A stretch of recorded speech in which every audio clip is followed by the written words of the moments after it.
Commerce Alive Today presents Bed Bath & Beyond.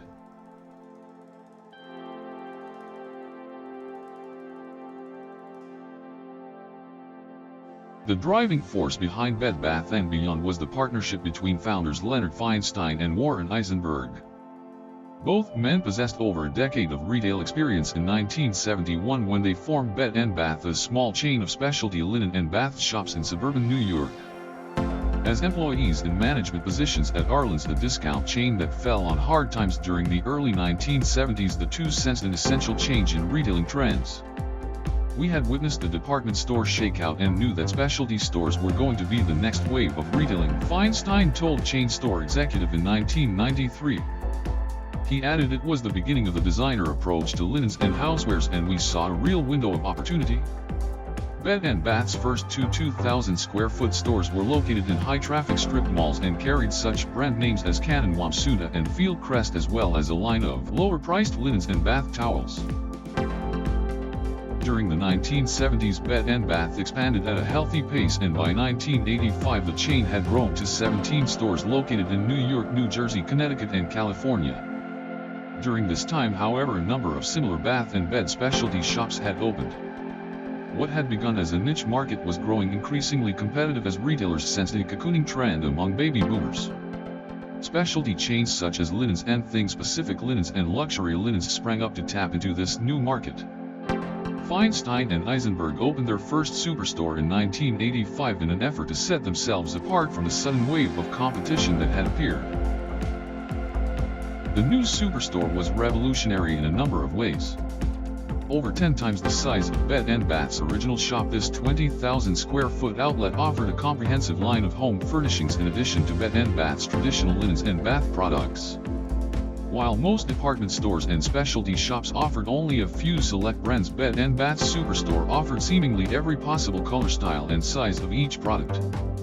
Until this time, most independent home textile retailers either copied department store merchandising techniques or followed the mundane merchandising style used by discount retailers.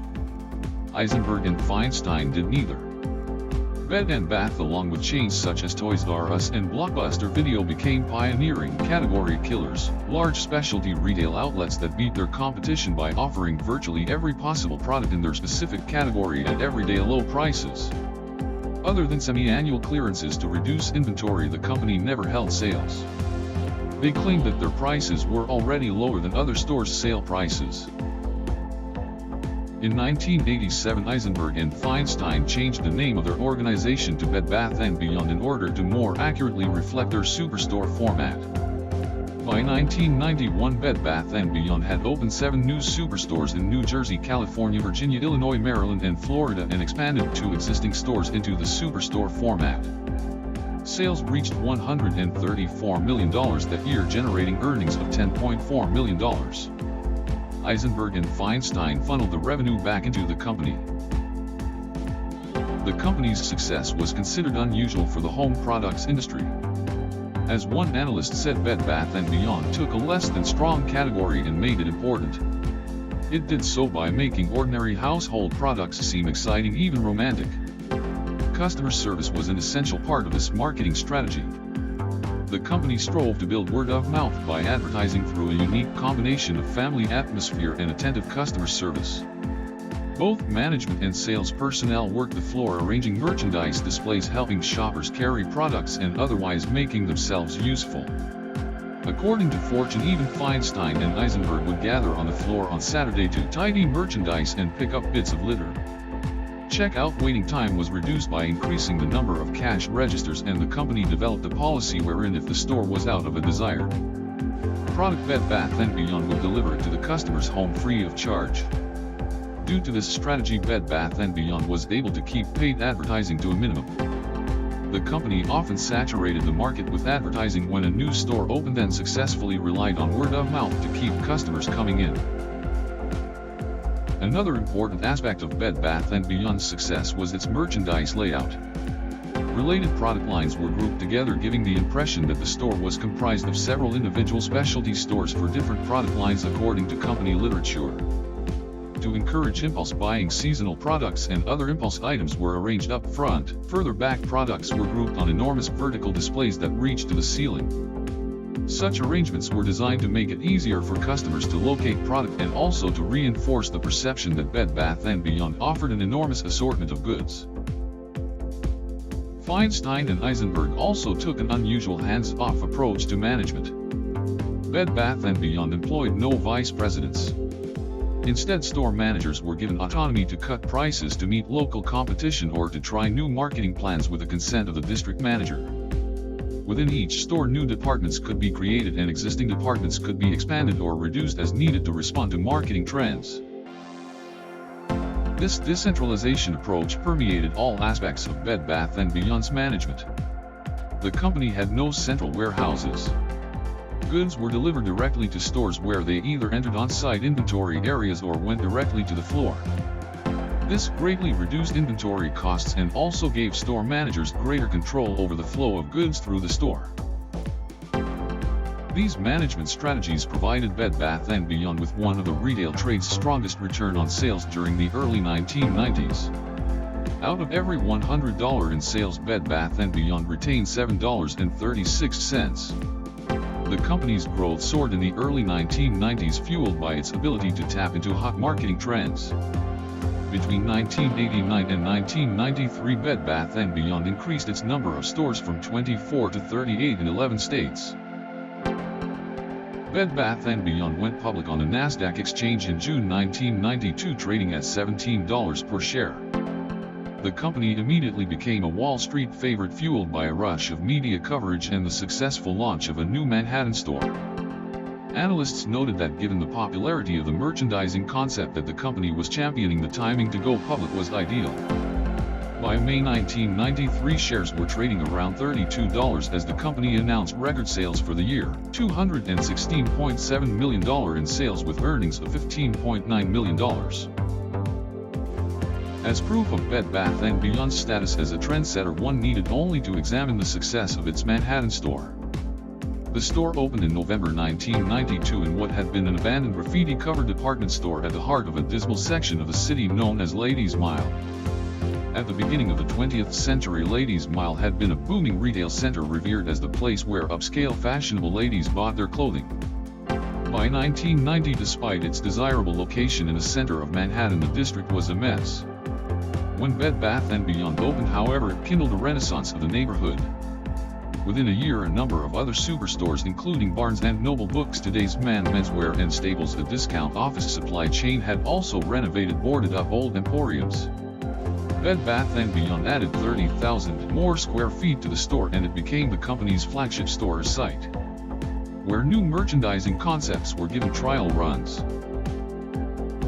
While Bed Bath & Beyond enjoyed tremendous success during this period in the home furnishings business, competitors sought to erode the company's standing. In the early 1990s, its primary rival Linens & Things began blatantly imitating its merchandising format. Supported by Melville Corporation, a large conglomerate whose financial resources far outstripped Bed Bath & Beyond's, Linens & Things operated a chain of 144 stores by 1993 with annual sales around $290 million. Linens & Things, which had utilized an integrated computer system since the late 1980s, enjoyed a tremendous advantage over Bed Bath & Beyond in the inventory management area. In 1993, however, Bed Bath & Beyond installed integrated computer systems in all stores that allowed managers to track inventory, sales, and receivables more efficiently. The new automated system also enabled the company to develop a chain-wide bridal registry that analysts estimated would add another 15% to annual sales. Luxury linens and Pacific Linens also posed a threat to Bed Bath & Beyond's attempts to venture into new markets. Still, the company enjoyed a 37% increase in sales in 1992 as it continued to grow without benefit of acquisitions. Most competitors, on the other hand, relied on expansion through acquisitions to a much greater degree. Sales in the first 6 months of 1993 increased 43% and earnings improved by 47%, garnering Bed Bath & Beyond first-place recognition in a chain store executive survey of high-performance retailers. In 1994, the company began offering such small electric appliances as coffee makers, hair dryers, toaster ovens, and vacuum cleaners. Other home accessories like gourmet foods, clocks and lamps were added to the product line as well. This further broadened its customer base and fortified the chain's edge in the retail market. Entering the mid-1990s, Bed Bath & Beyond noted that none of its competition offered the diversity of products it sold. Moreover, no competitors were able to achieve the profit margins registered by Bed Bath & Beyond. By 1997, Bed Bath & Beyond planned to have approximately 100 stores across the United States, and Feinstein predicted that company's sales would rise by 30 to 35% by that time. The proliferating number of imitators, however, had created what barons called a treacherous environment requiring astute management. Analysts feared that the market would be saturated by the year 2000 and that perhaps Bed Bath & Beyond's impressive earnings had already peaked. They noted that by 1994, Feinstein, Eisenberg and members of their respective families had sold almost 5 million shares of the firm. In 2000 they each both owned 5.1% of the firm. Nevertheless, Feinstein and Eisenberg remained the driving force behind the company. As Bed Bath & Beyond entered the late 1990s, speculation that the company's earnings would suffer was brought to rest. Despite analysts' fears, the firm recorded record profits and earnings. In 1997 and 1998, 61 new stores were opened, exceeding company goals set in the mid-1990s. Bed Bath & Beyond also purchased an interest in internet gift registries and began e-commerce on its website. In 1999, the company surpassed the $1 billion mark, recording its 8th consecutive year of record earnings. Growth also continued as 45 new stores were opened that year. During this period of rapid expansion, 85% of a store's square footage was dedicated to selling space. The continued practice of eschewing a centralized warehouse enabled the company to open stores in any area it wished. As it had in the past, inventory was shipped directly to the store and piled from the floor to the ceiling. Utilizing this method in the late 1990s, the company was able to secure some $208 per square foot per store, a rate 17% higher than that realized by competitor Linens and Things.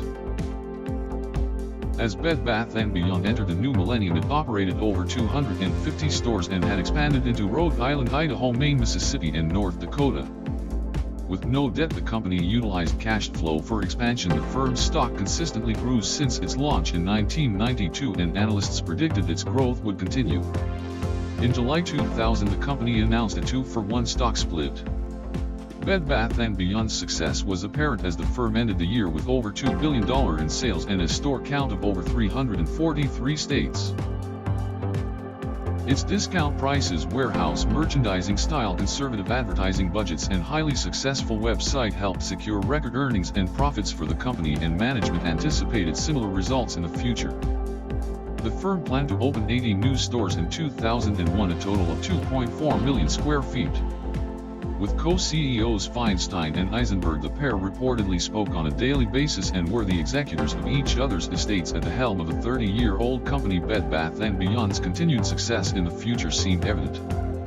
Feinstein commented on the strong relationship with his co-founder in a 2000 Forbes article, stating, "There aren't many good marriages out there, but when you've got one of the great ones, it's wonderful." In March 2019, three activist investment firms, Legion Partners, Masalem Advisors, and Ancora Advisors, announced their intent to remove current CEO Stephen Temeries and restructure Bed Bath & Beyond's current board of directors.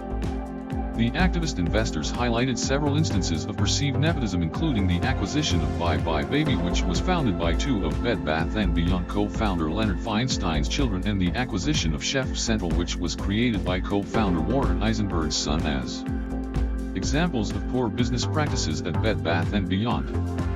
This pressure led 5 independent directors to step down on April 22, 2019, and also resulted in the company restructuring its board to include only 10 directors instead of the previous 12 members. On April 13, 2019, there was a report that the chain would close 40 stores but open 15 new locations. On May 13, 2019, Bed Bath & Beyond announced that CEO Stephen Temeries would step down effectively immediately and would resign his seat on the board of directors. Mary Winston, who had been appointed to the company's board as a result of the activist investment firm's efforts, replaced Temeries as interim CEO.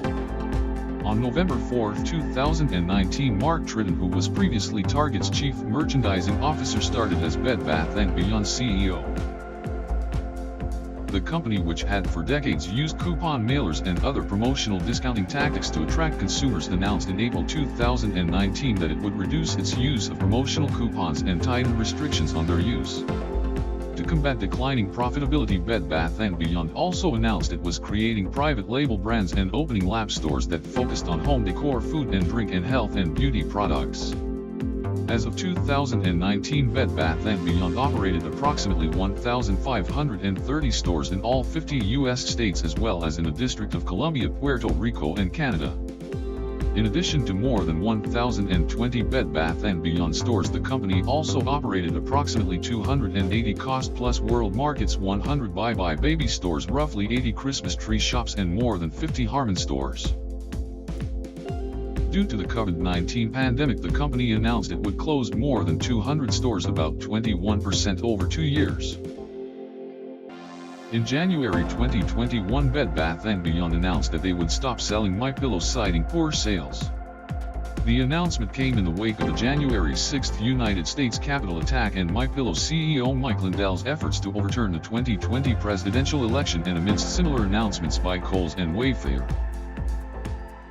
In March 2022, former CEO of Chewy Ryan Cohen sent an open letter as part of a Schedule 13D filing to the board of directors, calling for Buy Baby to be sold or spun off at a favorable valuation. Subsequently, Bed Bath & Beyond reached a deal to give Ryan Cohen 3 board seats in exchange for his cooperation and the creation of a committee to execute his proposed plan. On June 29, 2022, significant changes to executive leadership were announced by Bed Bath & Beyond Incorporated. Mark Tritton left his role as President and Chief Executive Officer and as a member of the board, and was replaced by Sue Gove. In July 2022, FCMBBBY Holdings LLC, managed by Jake Freeman, also sent an open letter as part of a Schedule 13G filing, asking the board of directors to consider their proposed plan to reduce Bed Bath & Beyond's debt and improve liquidity through a convertible bond issuance. In August 2022, the company announced the closure of 150 underperforming stores and the reduction of its corporate and supply chain staff by about 20%. On September 2, 2022, Bed Bath & Beyond Chief Financial Officer Gustavo Arnold fell to his death from his balcony on the 18th floor at 56 Leonard Street, commonly known American Samoa, the Allende building. Arnold, who was one of the targets of a class action with regard to Bed Bath & Beyond stock becoming a pump and dump scheme, is alleged by authorities to have committed suicide.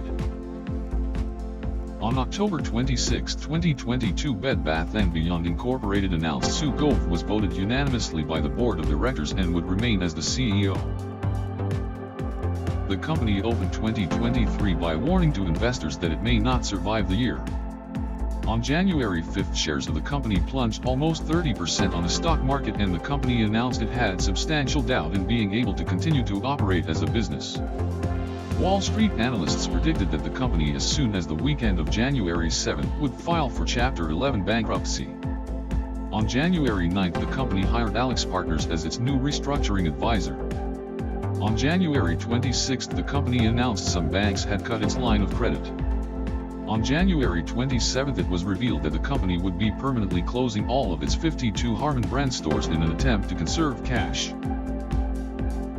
On January 30, 2023, Bed Bath & Beyond will be closing 87 additional stores, an announcement that comes days after the beleaguered home goods chain said it had defaulted on its loans.